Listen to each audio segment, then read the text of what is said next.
안녕하세요. 뽀족스람 채널에 다시 오신 것을 환영합니다. Ya, halo guys, selamat datang kembali di Pojok Seram. Hari ini gue akan menceritakan film Korea yang berjudul Ghastly. Oh ya guys, film Haunted Hair episode 7 sudah dipublish di Pojok Cinema ya. Link ada di atas. Ayo kita mulai.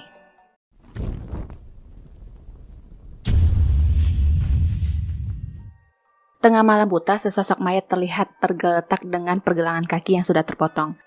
Anak kecil di rumah itu menyaksikan sendiri ibunya sedang memotong sesuatu dan tersenyum setelah dipanggil. Kejadian itu menggemparkan dan polisi pun memeriksa ke TKP. Asumsi sementara korban diperkirakan meninggal karena syok hypovolemik. Terdapat mayat lain dengan posisi duduk yang adalah nyonya rumah tersebut. Dia diperkirakan adalah pelaku tunggal yang menghabisi suaminya dan mengakhiri hidup dengan cara yang sama seperti apa yang dia lakukan kepada suaminya. Anaknya sendiri selamat dan sudah dibawa ke rumah sakit. Diketahui korban dari pria mempunyai saudara bernama Jang Hwan. Karena itu Jang Hwan pun dipanggil untuk ditanyai seputar kehidupan para korban. Keponakannya yang masih hidup rencananya akan diserahkan kepada neneknya yang bernama Gui Ok. Tapi masalahnya sekarang Gui Ok sendiri dilaporkan menghilang 2 bulan yang lalu. Akhirnya Jang Hwan membawa keluarganya pindah ke rumah mendiang kakaknya dan sekaligus menjaga keponakannya. Istrinya sendiri bernama Seoni sedang hamil dan sebenarnya tidak begitu setuju untuk pindah. Yang pakai seragam sekolah ini adalah Yurin, adik dari istrinya. Sewaktu dia duduk-duduk di taman, sekilas seperti ada yang mengintipnya lewat jendela. Di rumah itu ada sebuah gudang yang digembok. Mungkin memang ada sesuatu di rumah itu di mana orang luar juga tampak menghindar. Bin sendiri belum begitu akrab dengan keluarga barunya dan cenderung diam. Sewaktu makan di meja makan, kakinya terasa tidak nyaman, lalu dia pun memilih untuk kembali ke kamar. Malamnya di saat semua orang tidur, Seoni merasa ada yang menimpa badannya yang dia pikir adalah kaki suaminya. Anehnya, suaminya sedang tertidur pulas dan menghadap ke samping. Selimut bergerak dan ditarik oleh seseorang yang ingin memotong kakinya. Beruntung, ternyata itu semua hanyalah mimpi. Besoknya, Seoni meminta orang untuk membuka gembok pintu gudang. Di dalam terdapat kain-kain merah yang digantung yang lebih terkesan seperti tempat untuk aktivitas perdukunan. Sekilas seperti ada wajah-wajah setan, juga buku yang tercecer di lantai. Cerita lanjut ke Bin. Siangnya, dia berjalan pulang sekolah dan merasakan pergelangan kakinya yang tidak nyaman. Setelah Bin pulang sekolah, Seoni menanyakan tentang gudang tersebut dan anak itu melarangnya untuk ke sana tapi tidak memberitahu alasannya. Tengah malam, mainan pajangan terjatuh dengan sendirinya. Yurin yang masih belajar sekilas mendengar suara seperti ketukan di atas. Dia pun memeriksa ke kamar Bin dan menemukan anak itu yang membuat suara di bawah meja. Wajah Bin terlihat pucat dan ketika ditanya apa yang sedang dia lakukan, anak itu tidak menjawab dan terus mengetuk. Yurin memintanya untuk berhenti dan tiba-tiba dia malah tertarik jatuh. Entah apa yang terjadi dengannya tapi kakinya sudah terpotong. Ternyata itu hanyalah mimpi dan di jam 3.30 subuh, dia berjalan keluar lalu melewati mainan yang tercecer di lantai seperti apa yang terjadi di dalam mimpinya. Perbedaannya, Yurin tidak ke kamar Bin tapi berjalan ke gudang. Di sana dia melihat Bin yang berdiri sambil kejang-kejang. Anak itu melihat ke arahnya dan sepertinya menyerangnya. Cerita lanjut ke kantor polisi. Kematian suami istri itu masih meninggalkan misteri dan mereka masih berupaya mencari nenek Bin yang hilang. Luka dan potongan tubuh korban juga menunjukkan hal yang janggal, begitu juga ekspresi sang istri yang terlihat adanya ketakutan akan sesuatu. Besoknya Bin diganggu oleh beberapa temannya dengan merebut gambar dan mengatanya keturunan dukun. Dia tiba-tiba menggaruk kakinya dan sekilas ada gambaran tentang neneknya yang melakukan ritual. Setelah itu Bin seperti kehilangan kendali dan menusuk leher temannya dengan pensil. Karena kejadian itu Bin ditanyai alasannya melakukan penusukan, tapi dia mengaku bukan dialah yang melakukannya. Setelah itu dia syok dan kejang-kejang. Langkah penyelamatan pun diupayakan dan Bin pun meminta Seoni untuk menemaninya tidur. Yurin sepertinya dihipnotis yang sudah melupakan malam sebelumnya dan beraktivitas seperti biasa, tapi kali ini dia hanya agak cemburu dengan Bin yang sudah menyita perhatian kakaknya.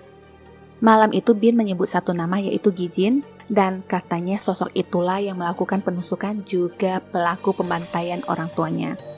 Seoni mengira itu hanyalah khayalan seorang bocah atau mungkin hanyalah mimpi. Kaki Bin juga semakin lama semakin banyak dan terus digaruk. Patung di dalam gudang tiba-tiba bergerak dan terdengar suara gedoran. Malam itu, Yuri juga mendengar suara aneh dan berencana ingin memeriksa ke depan. Terlihat ada yang menatapnya dari belakang dan memegang lehernya. Setelah Yurin menatap ke cermin, sosok itu menghilang. Besoknya, luka di pergelangan kaki Bin semakin parah. Anak itu terlihat pucat dan mengaku tidak mengingat omongannya semalam ketika ditanya kembali. Rasa kesal Yurin kepada Bin semakin menjadi di mana dia mempermasalahkan hal-hal sepele hanya karena Bin memakai gelas pribadinya. Bin sendiri tidak ambil pusing dan berangkat ke sekolah. Pulangnya, dia terlihat pergi ke suatu tempat dan diam-diam diikuti oleh temannya yang bernama Changgi. Ada tas hitam yang tergeletak di sana dan Changgi kaget ketika melihat isinya yang adalah kepala manusia. Ada juga bangkai kucing dan Bin sendiri hanya menatapnya dari bilik. Changgi merangkak yang ingin segera keluar dari sebuah lubang, tapi naas kakinya nyangkut lalu terpotong. Di tempat lain, Xiaoni yang sedang berbelanja di warung mendapatkan berita tentang nenek Bin yang menurut gosip-gosip, dia telah menyinggung roh yang disembahnya dan karena itulah dia dilenyapkan. Katanya lagi nih, sebenarnya penyembahan itu sudah dilarang oleh putrinya sendiri, tapi ibunya tidak mendengarkan maka terjadilah peristiwa naas tersebut. Mendengar itu, dia pun pulang dan melakukan protes kepada suaminya yang dianggap telah berbohong soal kematian kakaknya yang katanya mati karena kecelakaan. Dia sendiri merasa sangat tidak nyaman dan ingin kembali ke rumah mereka, tapi nyeseknya, rumah lama ternyata sudah dijual suami, sedangkan uangnya habis untuk bayar hutang. Kalau sudah begitu tidak tahu lagi harus berkata apa dan hanya bisa menerima nasib. Yurin sendiri juga merasa ada yang aneh dengan rumah itu dan Bin. Yang sedang diomongin pulang juga. Karena ada noda di bajunya, mereka menanyakan apa yang terjadi dengannya, tapi anak itu berbohong dengan mengatakan baru saja menolong temannya yang terjatuh. Seoni percaya-percaya aja sedangkan Yurin meragukan itu. Di tempat lain, detektif Chelwong dikabari bahwa nenek Bin sudah ditemukan. Jadi ceritanya, nenek sudah berada di rumah sakit selama 1 bulan lamanya dan orang yang mengabarkan keberadaannya adalah petugas yang membaca berita tentang hilangnya si nenek. Katanya, dia ditemukan dalam keadaan pingsan di gunung. Menurut petugas, si nenek suka berhalusinasi mendengar suara aneh yang berakibat melukai diri sendiri. Detektif langsung menanyakan tentang sejauh mana dia mengetahui tentang kematian anaknya dan nenek menjawab semua sudah diingatkan sebelumnya, tapi sayangnya anaknya tidak pernah mau percaya. Sekarang nenek teringat akan Bin yang sendirian. Tiba-tiba nenek melihat penampakan Bin, tapi dengan rupa yang lebih pucat. Anehnya sekarang yang dicekik malah detektif Chelwong sambil berkata dialah pelakunya. Ini nenek yang dilihat siapa yang dicekik beda lagi. Sekilas detektif juga melihat penampakan anak itu yang berlari pergi. Di tempat lain, Bin yang sedang berjalan merobek flyer yang ditempel di dinding soal anak hilang yang tak lain adalah temannya. Sesampainya di rumah, dia asik menonton TV. Seoni memanggilnya dan menanyakan soal Changgi setelah dia berbicara di telepon dengan seseorang. Bin menjawab dengan ketus bahwa dia tidak tahu menahu soal temannya. Yurin yang mendengar itu langsung memarahinya karena bersikap tidak sopan. Bin pun menatap Yurin dengan penuh kemarahan. Malamnya, Bin masuk ke kamar Yurin dan ingin melakukan hal jahat kepadanya. Gambaran tentang hal-hal mengerikan terlihat dan Bin langsung mencabiknya dengan penuh niat. Ternyata itu hanyalah mimpi. Karena itu Yurin segera memeriksa pintu kamar untuk memastikannya sudah terkunci. Kenyataannya, Bin sedang berdiri di depan kamarnya. Cerita lanjut lagi ke detektif Chelwong yang masih sibuk mencari clue tentang kasus tersebut. Setelah gambar diperbesar di bagian mata, ada sosok wajah Bin di sana. Karena itu dia mengikuti dan menghampiri Bin untuk menanyakan beberapa hal. Entah apa yang terjadi, cerita lanjut ke Bin yang sedang sibuk memotong serangga dengan alasan tidak suka. Setelah itu Seoni menemukan gambar menakutkan di kamar Bin yang terlihat sama dengan gambar buku yang tergeletak di gudang. Seoni pun mencocokkan kembali buku itu dan hasilnya memang sama. Terdengar ada suara pintu yang terbuka. Di sana berdiri seorang anak kecil bersama seorang wanita. Ternyata itu bukanlah apa yang terjadi sekarang, melainkan sebuah gambaran ritual yang pernah diadakan di sana dengan anak yang dikorbankan dengan cara yang keji. Anak yang dipaksa masuk ke dalam sebuah guci keramik juga bayangan pemotongan kaki. Peristiwa itu seperti apa yang digambarkan di buku, Dan sewaktu Seoni ingin berjalan keluar, dia bertemu dengan Bin. Anak itu hanya berkata bahwa dia sudah mengingatkan agar Seoni tidak lagi datang ke sana. Malamnya, sewaktu Seoni baru membuka mata dari tidurnya, sekilas dia seperti melihat Bin yang berdiri di sana lalu menghilang. Sekarang, sosok itu muncul lagi dan terlihat jelas. Anak itu merangkak mendekati dan masuk ke dalam selimut. Seoni memberanikan diri untuk membuka selimutnya dan melihat ada tangan yang memegang kakinya, lalu Bin muncul dengan memanggilnya ibu. Seakan-akan Seoni telah melahirkan Bin dalam bentuk sebesar itu. Lagi-lagi itu hanyalah mimpi. Besoknya, Bin mengajak Yurin untuk bermain petak umpet. Dia menarik Yurin untuk menutup mata dan berdiri di pinggir ketinggian. Yurin dengan polosnya menuruti dan menghitung, sedangkan Bin berencana mendorongnya. Karena menyadari Seoni memperhatikannya, anak itu lalu mengurungkan niat. Malamnya, Bin tampak berjalan sendirian di mana semua orang sudah terlelap, dan besoknya peliharaan Yurin ditemukan sudah mati. Yurin langsung menyalahkan Bin sebagai pelakunya dan langsung menghajar kepala anak itu berkali-kali.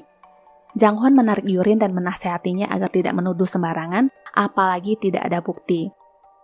Bin mendekat ke Seoni dan berharap Seoni ada di pihaknya, tapi kali ini tidak seperti biasa, Seoni juga mencurigai Bin.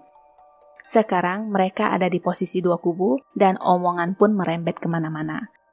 Hasil dari perdebatan adalah Yurin yang digampar karena sudah keterlaluan. Nenek Bin sepertinya sudah kembali dan masih berdiri di luar. Mendengar keributan itu, dia masuk dan langsung menarik Bin bersamanya. Mereka masuk ke gudang dan nenek langsung mengunci pintu dari dalam. Nenek bersumpah akan mengambil cucunya kembali karena dia tahu Bin sedang dirasuki roh yang tidak baik. Seoni dan suami masih panik di luar, sedangkan nenek sudah siap dengan ritualnya. Diceritakan kembali, dulu pernikahan ibu dan ayah Bin itu sangat ditentang oleh keluarga ayahnya karena ibunya berasal dari turunan dukun. Walaupun begitu, mereka tetap menikah dan sebenarnya nenek sudah mengingatkan agar mereka tidak melanjutkan keturunan, tapi ibu dari Bin bersikeras mempertahankan kehamilannya. Nenek sudah tidak tahan dan terlihat memuntahkan darah. Jang Hwan masuk dan langsung membawa Bin pergi. Seoni sendiri bersama si nenek. Saat-saat terakhir nenek berkata Bin membawa Gijin, jadi badannya harus dibakar. Mendengar itu Seoni pun berlari pergi yang mungkin maksudnya ingin menyusul suaminya. Di tempat lain, para polisi bingung kemana perginya Cheol-wung yang gak balik-balik ke kantor. Kembali lagi ke rumah itu, Bin datang menghampiri neneknya dan dengan gampangnya dia mematikan si nenek yang kejadian itu disaksikan oleh Yurin. Sekarang Bin berbalik dan memberikan isyarat agar Yurin tidak membocorkan rahasia. Karena kematian nenek, polisi pun dihadirkan untuk proses pemeriksaan. Tak lama setelah itu Bin pun pamit ke sekolah. Ini menjadi kesempatan bagi Seoni untuk memeriksa kamar anak itu. Di sana dia menemukan brosur anak hilang juga jam tangan canggih. Malamnya Seoni memergoki Bin yang keluar dari sebuah bangunan. Yurin sendiri menjadi seperti orang tanpa roh. Tak berapa lama Bin terlihat bermain dengan pisau sambil berkata, dia tidak ingin pindah dari rumah tersebut karena mendengar omongan pamannya yang sedang berencana mencari hunian baru. Seoni yang masih berada di bangunan terbengkalai itu kaget melihat ada mayat di sana. Tiba-tiba ada tangan yang memegang kakinya yang ternyata Cheol-wung yang sudah sekarat. Sebelum dia benar-benar mati, Cheol-wung sempat menyampaikan pesan untuk menghubungi polisi karena Bin berbahaya dan dialah pelaku yang telah menghabisi orang-orang di sana. Seoni segera berlari pergi dan sekarang yang dikhawatirkan adalah Yurin.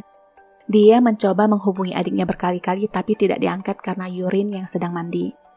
Ketika Yurin selesai, tangannya melepuh saat memegang pegangan pintu yang terasa super panas. Ada ketukan dari luar dan darah yang mengalir deras dari celah pintu. Air panas meluap dan terlihat ada Bin yang berdiri di luar. Singkat cerita, Yurin pun tamat dan Bin tengah menikmati pemandangan sepotong kaki yang sedang terbakar. Setelah Seoni sampai di rumah, agaknya semuanya sudah terlambat. Dia menyaksikan suaminya sudah terkapar bersimbah darah di lantai. Bin muncul di hadapannya dan menanyakan alasan Seoni yang pulang terlambat. Bin lalu melayangkan pisaunya dan saat itu masih mendapat perlawanan dari Seoni. Terjadilah peperangan di sana. Seoni seharusnya sudah bisa kabur tapi dia terhenti karena mendengar teriakan Yurin dari arah gudang.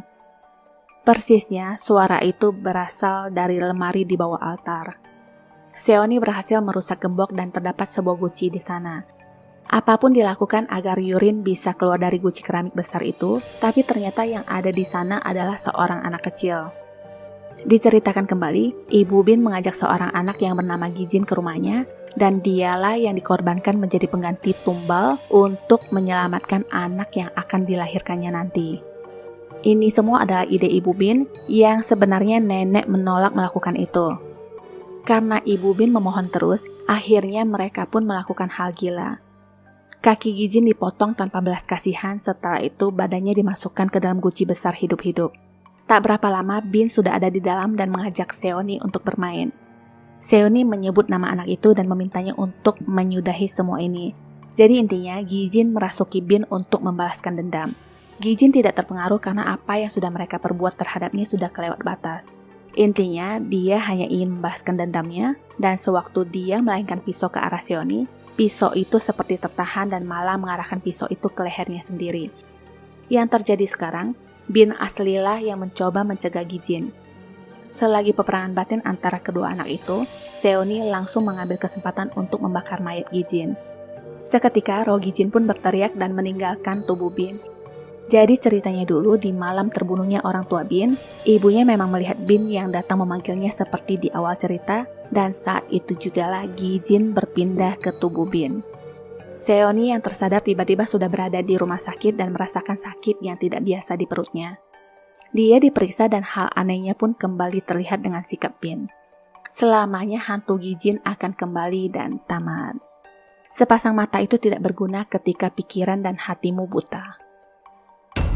시청해주셔서 감사합니다. 구독과 좋아요, 공유 잊지 마시고요. 다음 영상 알림을 위해 알람 설정도 부탁드립니다. Sampai jumpa.